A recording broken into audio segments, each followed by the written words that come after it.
L'économiste évite le pourrissement des choses. C'est pourquoi toutes ces choses trouvent leur premier repère dans la Bible. Et l'entrepreneuriat s'adosse sur l'économiste, mais l'entrepreneur a un plus par rapport à l'économiste. Parce que l'entrepreneur pratique de l'économie, mais il crée de la richesse.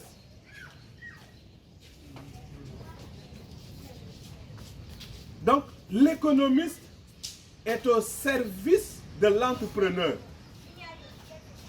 Je vais lire un texte avant d'arriver à... On va finir avec que vois-tu, mais on va chercher un texte dans Jean chapitre 6 pour parler un peu, pour attester un tout petit peu ce que je suis en train de dire sur l'économie. Jean chapitre 6, je vais lire le verset 12 et le verset 13. Lorsqu'ils furent rassasiés, il dit à ses disciples, ramassez les morceaux qui restent, afin que rien ne se perde.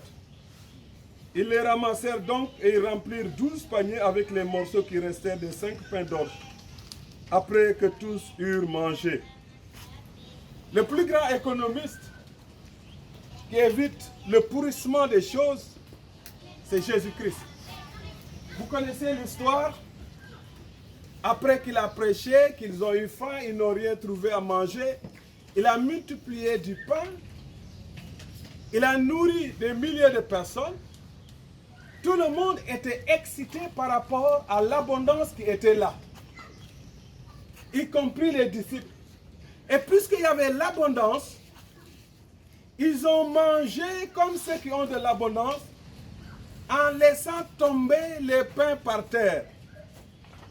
Mais le plus grand économiste du monde, qui est Jésus-Christ lui-même, à la fin, il a vu du gaspillage. Mais puisque l'économiste ne gaspille pas, l'entrepreneur ne gaspille pas, il a dit ramasser. Pourquoi il ramasse ce qui est tombé par terre alors qu'il est capable de multiplier? Il vient de faire le miracle de la multiplication. Il ne se soucie pas de pouvoir créer de nouvelles richesses demain. Mais il sait que la création de richesses arrive à l'abondance quand on est capable de garder ce qu'on a. Il sait que la multiplication, la création d'entreprises, la création de richesses, la création de bénédictions, avec Dieu dépend toujours de ce que tu as d'abord. Parce que déjà lui-même, pour faire la multiplication, il a demandé aux autres, qu'est-ce que vous avez?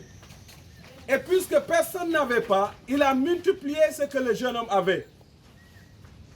Et il sait que pour lui, c'est plus facile de travailler à partir de l'existant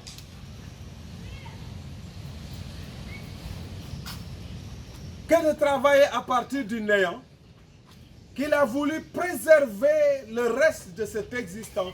Il en a rempli 12 paniers. Donc l'entrepreneur doit avoir les capacités d'économiser ou de faire de l'économie, d'éviter le pourrissement des choses. Ça, c'est un. Et l'entrepreneur travaille à partir de l'existant. Mais pour travailler à partir de l'existant, il faut être conscient de ce dépôt. Et avant d'arriver à que vois-tu, il faut se poser la question, qu'as-tu?